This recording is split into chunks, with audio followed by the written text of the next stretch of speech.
explica as diferenças comportamentais, as diferenças de preferências entre nós. Não existe um espírito igual ao outro. Esse é outro ponto, né? Nós somos muito egoístas, a gente quer, eu quero aquilo que eu quero. Então a gente quer que todos aqueles que a gente gosta sejam iguais, que pensem igual a mim, que gostem das mesmas coisas que eu gosto. Não pode gostar de coisas diferentes. Não é possível isso. Então a gente tem que analisar o nosso comportamento nesse sentido. Não tem como. E é por isso que a gente convive. E os grupos de convivência, a iniciar-se pela família, pela célula básica da sociedade, ele tem que ser heterogêneo mesmo. É por isso que existem as possibilidades de conflito dentro do grupo familiar. Ali é uma escolinha, é uma escola, onde um está desenvolvendo o processo educacional, tanto para si como para o próximo. Que sentimentos já desenvolveu no passado?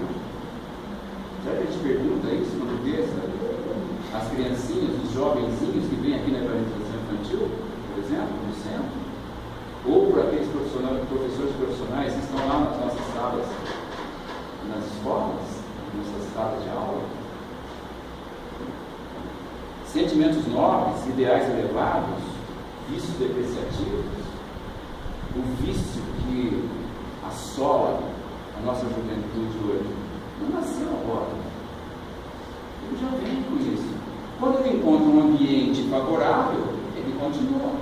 Quando ele encontra um ambiente onde o processo educacional favorece a compreensão de que aquilo é uma patologia da alma, ele vai tender a sair do vício. Porque se ele desencarna com o vício, ele voltará com o vício.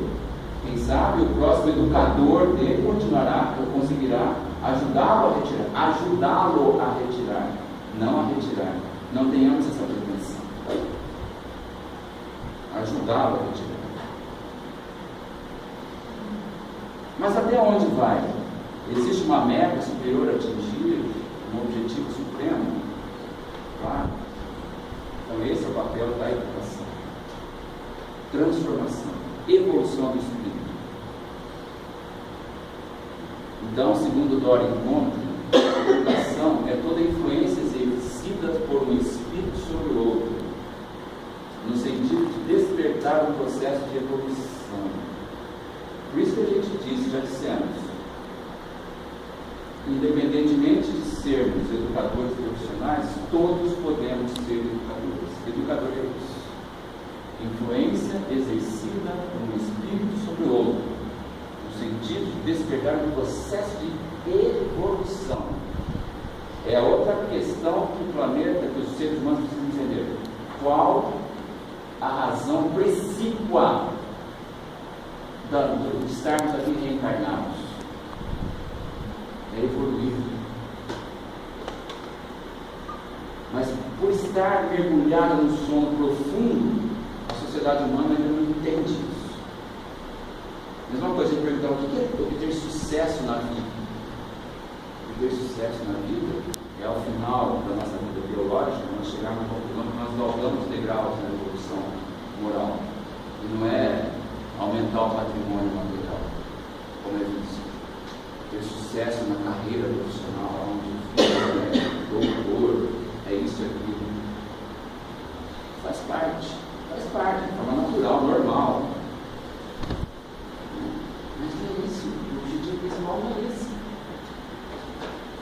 Se nós tivermos um indivíduo, um filho, seja quem for, um educando, que conseguiu, ao longo do tempo, captar os processos morais básicos, inserir no seu eu os processos morais básicos, esse indivíduo tem sucesso na vida. É isso que é o sucesso. Então veja que os conceitos da sociedade estão totalmente deturpados, distorcidos. Mas isso é normal numa sociedade e um planeta de provas e expiações. Nos lembrando sempre disso. Sempre vamos lá no capítulo 3 do Evangelho segundo o Espiritismo para ver a descrição, planeta de provas e expiação, que é são planetas onde o mal predomina. Se o mal predomina, grande parte daquilo que a gente enxerga ao nosso redor é errado. Grande parte daquilo que a gente faz está errado. Grande parte daquilo que a gente almeja está errado, é perda de tempo. Nós temos uma grande enfermidade que assola a sociedade, é uma palavra relativamente nova, é uma palavra da sociologia, da psicologia, da própria pedagogia, é a normose. O que é normose? É a patologia da normalidade. A gente passa a encarar algo normal que verdadeiramente não é normal. E nós temos que ter aqueles grupos de estudo, né? Um grupo diferenciado, não pode falar isso abertamente. Então, muitas coisas são consideradas normais pela sociedade, mas não são. Então, hoje o que acontece? Um jovem, por exemplo, ou precisa ser jovem, qualquer ser humano que queira ou que tente fazer as coisas mais dentro da linha possível, ele é segregado, ele é visto como um ET, não é verdade? Isso a gente vê, eu convivo com jovens, há 34 anos na universidade. Então a gente vê muitos jovens fazendo bobagens que eles não fariam se não fossem normóticos. Entendeu? Eles são levados pela onda. Por exemplo, a droga, o excesso de bebidas alcoólicas. Eu diria assim, bebidas alcoólicas. Porque o álcool, ele não é. O álcool, tudo que precisa alterar o meu estado de consciência, não pode ser considerado uma coisa normal. Então, o álcool, quando o álcool persistir na sociedade humana, nós teremos as barbaridades que estão ontem, lembrou que estava 5h da manhã, 2 jovens de 18 e 19 anos desencarnaram com um acidente de moto, saindo da balada, em alta velocidade, entrou no muro, muitos de 18 a 19 anos. Estava previsto suicídio inconsciente. Né? Mas a sociedade acha normal. Eles desencarnaram precocemente por quê? Por causa de algo que a sociedade acha normal. Algo não é normal. Aí eu falo para meu filho, não beba, isso faz mal, só que eu estou lá e minha cervejinha. Estou dando exemplo. Que a educação, por isso que eu digo, a educação é complexa. Eu tenho que dar o exemplo. Não precisa falar, eu dou o exemplo. Isso é educação. Então não adianta a gente reclamar da juventude, porque a juventude, nós estamos errados, nós estamos educando realmente, a sociedade está errada, de maneira geral. Na sequência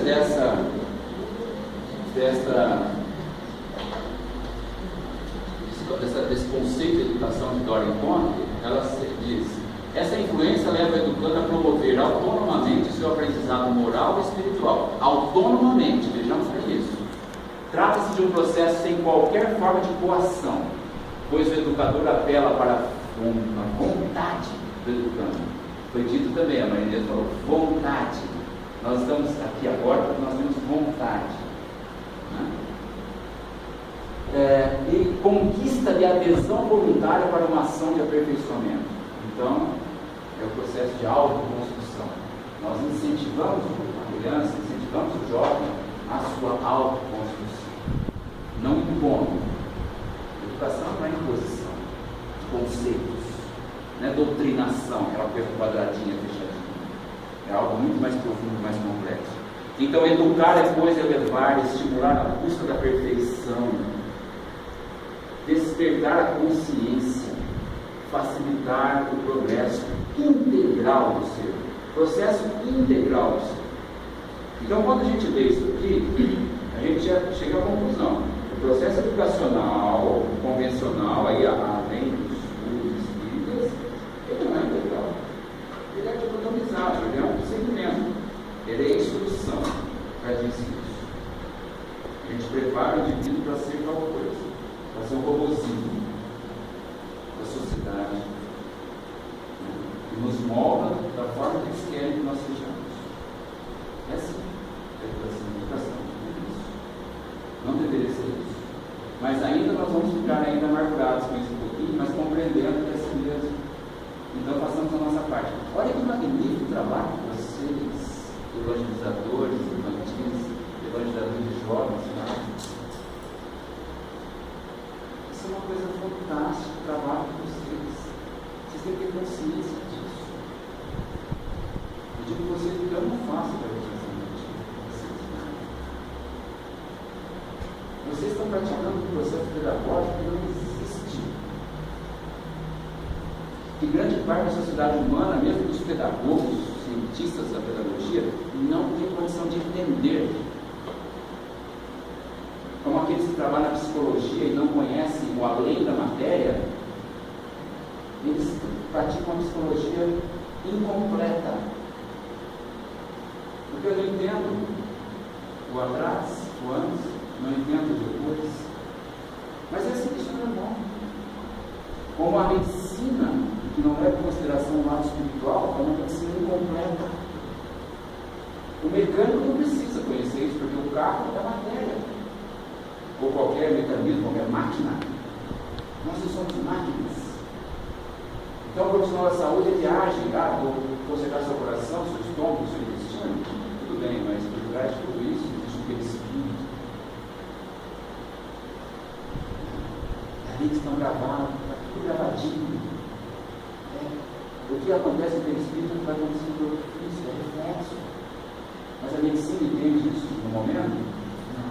Mas os seus médicos espíritas, lógico, os profissionais de saúde espíritas, que estudam isso.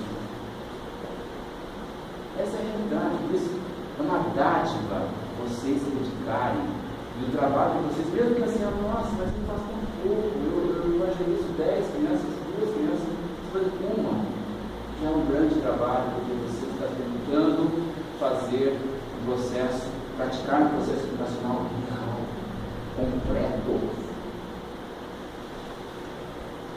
Nós precisamos, se o mundo tivesse mais educadores espíritas, o processo de desenvolvimento seria muito mais acelerado, espiritual, moral, muito mais acelerado.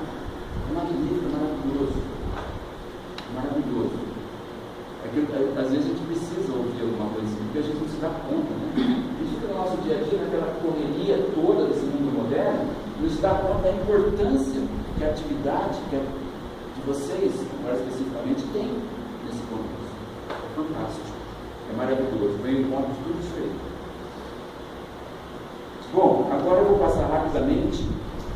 Eu pensei alguns conceitos maravilhosos, muitos deles, logicamente, psicografia, são informações atualizadas desses grandes mestres, né? Não naquela época, o caso Correntes nasceu em 1592, se encarnou em 1670, mas é um ícone da pedagogia mundial, né?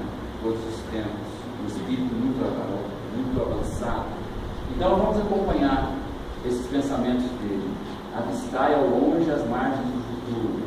Lá está a terra prometida da paz e da esperança, que a humanidade sonha desde os mais antigos tempos. E esse sonho é inconsciente, é subconsciente. Nós temos o sonho, mas ele está escondido, a gente não consegue entender, né? Até despertemos a consciência. Aí a gente, enxerga um horizonte diferente.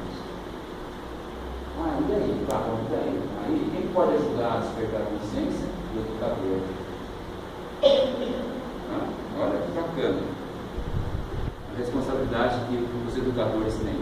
Lá está o mundo pacificado, sem as fronteiras do ódio e da ambição que dominam esse planeta. Ódio, ambição, violência. Lá está a ilha da liberdade, cercada pelo universo, tornado habitado pelas almas afins de outras galáxias.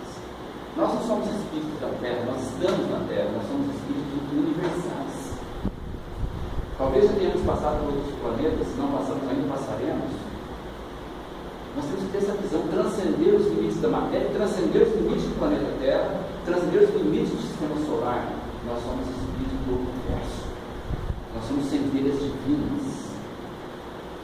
Dentro do espírito, ele é gerado, quando ele é gerado lá simples e ignorante, ele já tem o ser essencial, a centelha divina dentro dele. Não existe um espírito que não tenha centelha divina.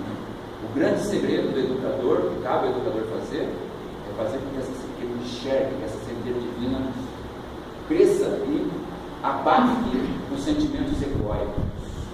São todos sentimentos que envolvam desamor. Aquilo que não é amor é sentimento egóico, egoísmo, vaidade, ódio, e aí vai, mágoa. É isso que nós trabalhamos para eliminar os sentimentos egóicos, primariamente dentro de nós. Queremos nos considerar educadores. Veremos isso mais para frente. Lá está a fraternidade erigida em traço comum da conduta de todos os homens e mulheres. Mas, para atingirmos esse futuro glorioso, antes será preciso formar o homem que o habitará. Educar o homem do futuro é a missão primordial do homem do presente. Olha a responsabilidade que nós temos. Nós estamos aqui na carne para quê? Passando férias no planeta Terra? Não. Olha a responsabilidade que nós temos. O clima espiritual deve fazê-lo crescer para além de si mesmo. O clima espiritual que deve fazê-lo crescer para além de si mesmo é o clima da liberdade e do amor. É simples. Liberdade e amor. Só quando educarmos na liberdade, amamos. Só quando educamos na liberdade, amamos o ser em estado de gestação moral. Ser educador significa amar. O aluno é considerado, pelos educadores espirituais, o ser amado. É assim que acontece nas escolas. Nós profissionais não queiramos, nós não temos tempo para isso. O sistema é tão mecânico. Você pode querer fazer isso, você não tem condição. A gente sente isso na universidade, creio que nas escolas fundamentais é a mesma coisa. A gente sonha, mas não consegue. Sim, o educador que age no horizonte da liberdade e do amor tem como referência o supremo amor divino. E por isso não se põe como pequeno Deus despótico, como muitas vezes alguns professores se colocam, né? Impõe, fazem terrorismo. Isso é educador. Mal é professor, às vezes é até um bom professor, mas está longe de ser educador. Ansioso por modelar com critérios pessoais a individualidade com que interage no processo educativo. Não é paradoxo? Como que eu posso querer modelar com aspectos pessoais um indivíduo? Indivíduo significa indivíduo. Eu sou eu e ele. Aí está o segredo do processo educacional. Não se pode temer a abertura de horizontes e a quebra de velhos e desgastados modelos. Essa é outra grande dificuldade que nós temos, né? Modificação de paradigmas milenários. Como nós temos dificuldade? Para eliminar conceitos antiquados, ultrapassados. É uma característica nossa, não adianta. Nós temos que trabalhar incessantemente para modificar. Todos nós, seres humanos, somos assim. Melhor, estamos assim. Não somos assim. Nós estamos assim. Desde que se saiba claramente o fundamento dessa revolução educacional. E esse fundamento está bem aí, fincado ante nossos olhos históricos nas obras magistrais do Espiritismo. Que bom, né? Comênios, hoje, um grande mestre, Kardec considerava logicamente como todo educador tem que considerar o mestre. Então hoje nos transmite mediunicamente e assegurando mais ainda, né, o papel que o Espiritismo tem sobre a ótica educacional. Aqui, não sei se vocês conhecem o diário dele, ele escreveu esse diário do educador, isso é fantástico. Eu vou passar rapidamente, vocês vão lendo, não preciso ler para não ficar cansativo. Veja que lindo isso aqui, né?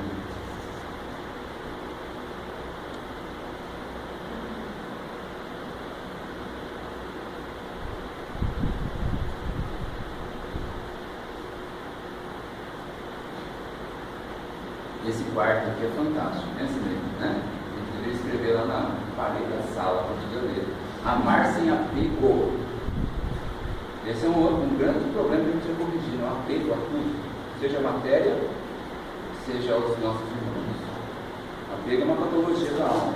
Amor não é isso. Nós não somos donos de ninguém, nós não temos propriedade nenhuma, nem material. Nós somos fiéis depositários da matéria. Como somos irmãos, todos juntos aprendendo a amar o próximo. E amar não é apegar-se. O ciúme, por exemplo, é uma patologia da alma. Muita gente fala que ciúme é uma coisa normal. Não é normal. Senão você está normose. Eu posso dizer, eu sinto ciúme. Claro, é normal sentir ainda. Mas não é um sentimento normal. É um sentimento de posse. Ser doce com seriedade e firme sem dureza do coração.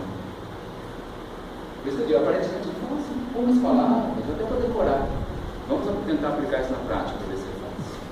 mas nós precisamos trabalhar para aplicar isso. Né?